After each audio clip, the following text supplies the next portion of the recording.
Setelah kemerdekaan tanggal 17 Agustus tahun 1945 bukanlah akhir perjuangan bangsa Indonesia. Proklamasi adalah awal perjuangan untuk mempertahankan kemerdekaan dari ancaman penjajah yang masih banyak terjadi peristiwa di berbagai wilayah.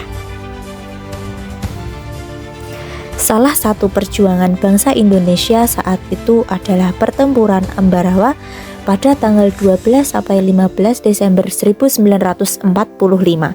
Pertempuran ini melibatkan antara tentara Nika, tentara Sekutu, dan pejuang Indonesia. Ini merupakan sebuah museum Palagan Ambarawa yang didirikan oleh pemerintah Indonesia pada tahun 1974.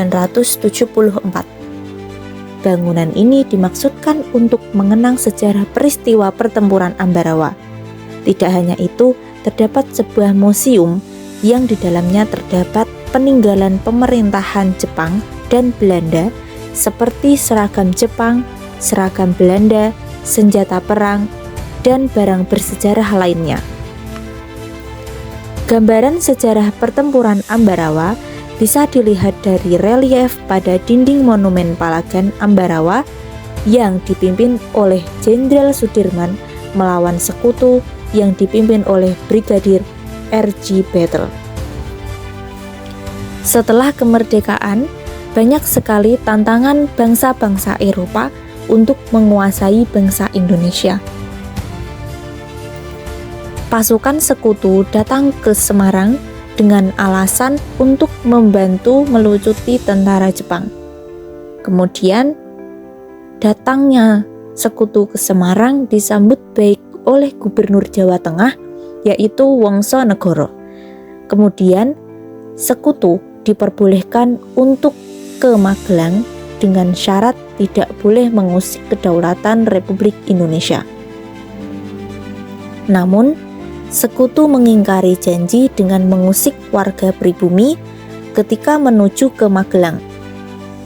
Di sisi lain, pihak Sekutu juga telah melakukan pembebasan para interniran Belanda di Ambarawa dan Magelang tanpa setahu dari pemerintahan Indonesia.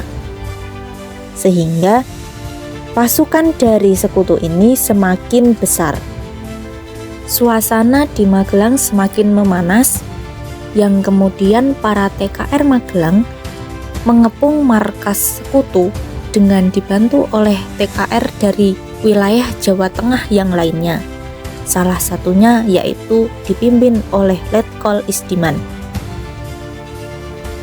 Tanggal 2 November tahun 1945, Soekarno datang ke Magelang dan berunding untuk menenangkan suasana dengan Brigadir R.J. Battle. Kemudian, perundingan tersebut telah menghasilkan beberapa perjanjian. Walaupun sudah adanya perjanjian antara kedua belah pihak, pihak Sekutu masih tetap melakukan tindakan-tindakan provokasi, teror, dan pembunuhan oleh warga pribumi di Magelang. Yang hal ini membuat para TKR melakukan perlawanan. Para TKR telah berhasil memundurkan perlawanan Sekutu, yang dimana hal ini membuat para Sekutu dapat melarikan diri ke wilayah Ambarawa. Namun saat di perjalanan, banyak sekali tantangan-tantangan yang dilakukan oleh para TKR untuk menjebak atau untuk mengejar para Sekutu, sehingga para Sekutu tidak dapat untuk kembali ke Ambarawa. Para Sekutu telah berhasil sampai di Ambarawa dan mereka membangun pos di sepanjang area Jalan Ambarawa. Semangat para pejuang TKR membuat resah Sekutu, sehingga Sekutu melancarkan serangan udara menggunakan pesawat Mustang atau Cocor Merah. Serangan dari para Sekutu lewat jalur udara ini menyebabkan Letkol Istiman gugur pada tanggal 27 November 1945 di RSU Magelang.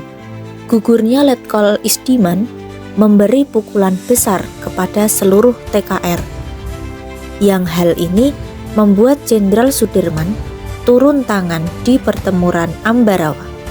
Datangnya Jenderal Sudirman membuat para TKR semakin gencar dalam melakukan pengepungan terhadap sekutu. Hal ini membuat sekutu semakin terjepit. Pada tanggal 11 Desember 1945, Jenderal Sudirman memimpin rapat yang dihadiri oleh para TKR Ambarawa dan para TKR wilayah Jawa Tengah lainnya.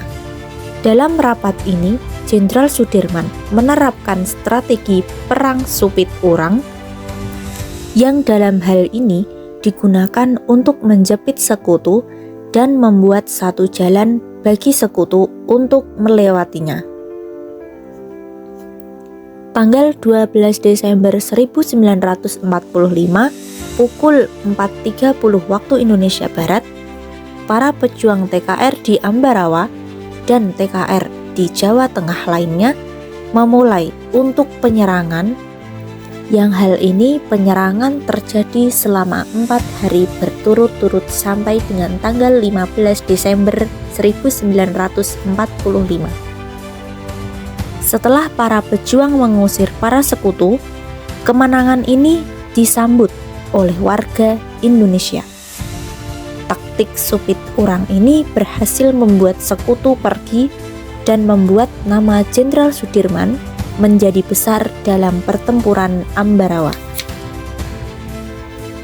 Untuk mengenang pertempuran Ambarawa dalam mempertahankan negara Indonesia, dibangunlah bangunan Monumen Palagan Ambarawa yang dibangun pada tanggal 15 Desember 1974 dan diresmikan oleh Presiden Soeharto.